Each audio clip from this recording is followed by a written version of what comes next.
Kung tatakbo si Speaker Martin Romualdez, hindi ganyan ang galawan yan. Alam nila mga kaibigan, alam nila kung tatakbo si Speaker, hindi daw ganito ang galawan yan. Walang-wala sa isip ni Speaker na tumakbo bilang Pangulo ng Pilipinas. Kaya nga nakakatawa, no, mga kaibigan, nakakatawa itong mga Chinese propagandists na ito, no? Talagang ginagawan talaga nila ng black propaganda ng mga paninira, no, si Speaker para nang sa ganun ay yung kanilang saramaw ay maiupo. Dali. Mga kaibigan, nakakapagtaka, no? Kasi sabi nila, malakas daw si Saramaw.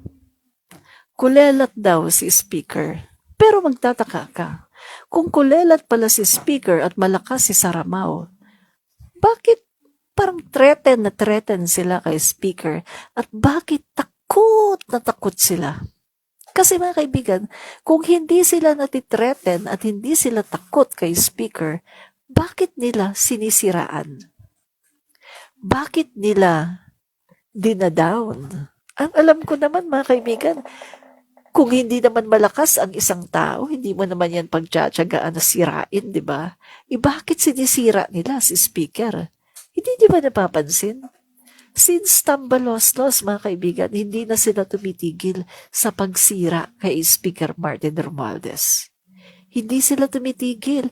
Yan kasi ang kumpas ng China, ng Communist China. Kasi nakita ng China, mga kaibigan, na si PBBM ay hindi nila maaasahan. Kasi iba ang foreign policy ni PBBM eh. Hindi siya himod sa puwet ni Xi Jinping. Hindi siya tuta ng China. At hindi magagawa ng China ang kanilang gustong mangyari diyan sa West Philippine Sea. Kaya anong ginagawa nila mga kaibigan? Pipilitin nila by hook or by crook, sisirain nila si Speaker. Kasi yun ang unang-unang nila magagawa mga kaibigan. Pag nasira nila si Speaker, wala nang defender si PBBM sa Kongreso. At kapag wala nang defender si PBBM sa Kongreso na Speaker, madali na nilang maggagawa ng issue for impeachment. Katulad ng ginawa kay Erap. Diba? Kaya mga kaibigan, ako bilang isang PBBM supporter, sinusuportahan ko at talagang pinoproteksyonan ko si Speaker. At aking talagang kapag merong mga ganito na mga masasamang mga propaganda, ine-expose ko yan. Kasi pinoproteksyonan ko si Speaker para kay PBBM, mga kaibigan. Dahil si PBBM, ano siya kapag wala si Speaker, madali siyang mapa-impeach, mga kaibigan.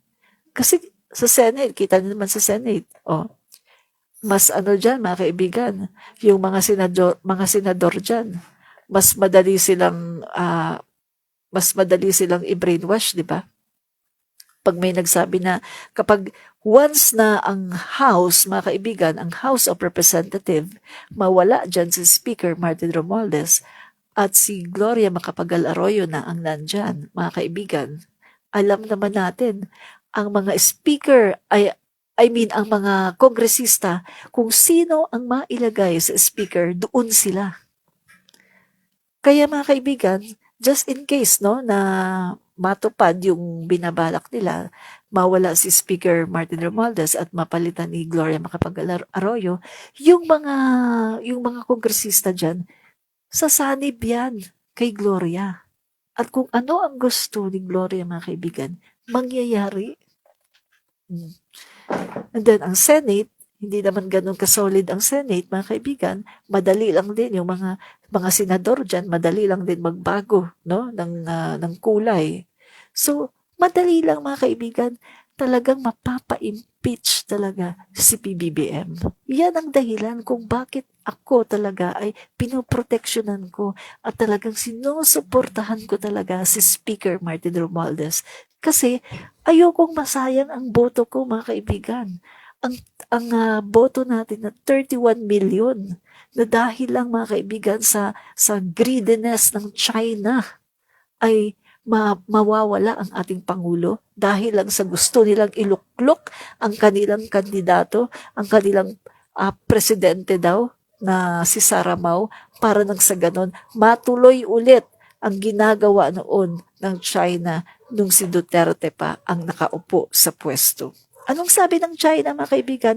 Narinig nyo ba yung sinasabi nung kanilang, yung, sino ba yun? Yung babae, tsaka yung lalaki na nagsalita. Nakalimutan ko yung pangalan. Ang hirap kasi.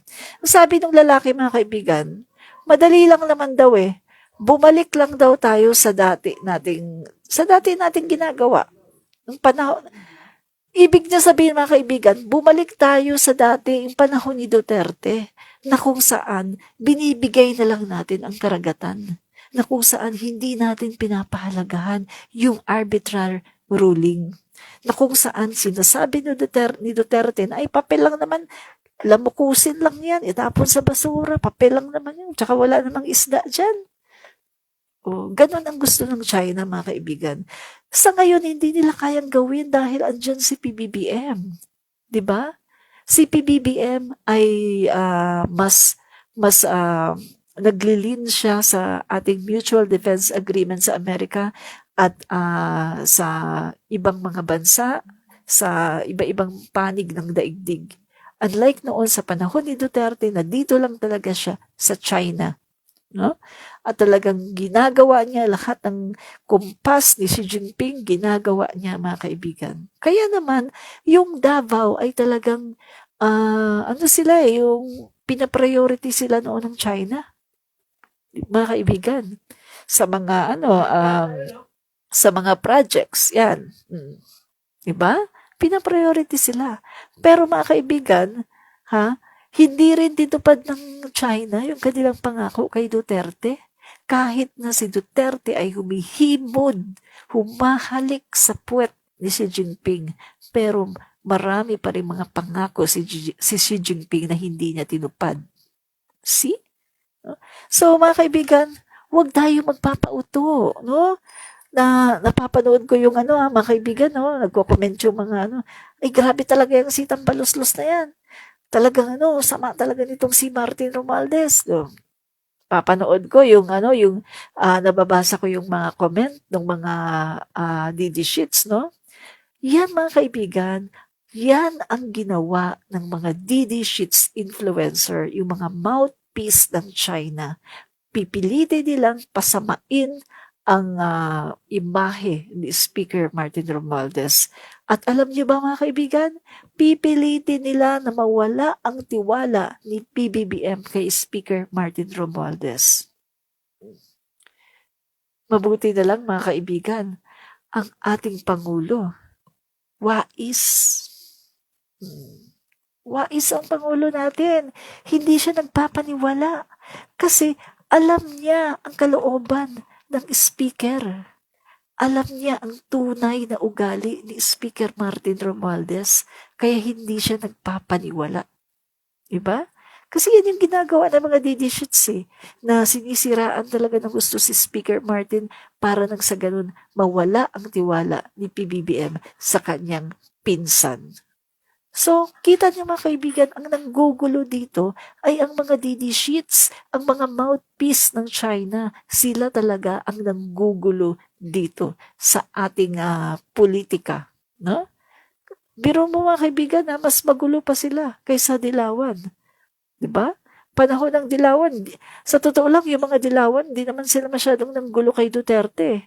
Si Duterte ang nanggulo sa kanila. At talagang pagpasok ng termino niya, nagpakulong ka agad siya, 'di ba? Pinakulong niya yung si Laila de Lima. At pinapatay niya yung mga reporter na kinikriticize siya. At yung mga iba na sinasaway siya ay pinapapatay din niya, di ba? So, kita niyo, mga kaibigan, ngayon sa panahon ni PBBM, talagang maayos ang gobyerno natin. Pero itong mga DD sheets ay kanilang sinisira. Kasi nga, ang gusto ng mga DD sheets, isa lang. Matanggal si PBBM. mapalitan si PBBM. Ang gusto nila, isa lang, si Sara talaga ang maging Pangulo. Ganon sila Admin Oo, reach. ang pinapakalat na balita ng mga taong gusto lang talaga Israel. Comentarista. Nakita naman natin na ang kanilang mga pinapakalat ay walang katotohanan. Paano pa man karami ng mga taong sa iyo ay nagagalit, ang talaga naman ikaw ay hindi ba? Pero, galingan mo lang. Dagdagan mo pa, mga kaibigan. At the end of the day, performance doesn't lie. Ito po mga kaibigan, muli si Admin Rich. Fight fake news, expose the truth. Fight fake news, expose the truth. Fight fake news and expose the truth. Fight fake news, expose the truth.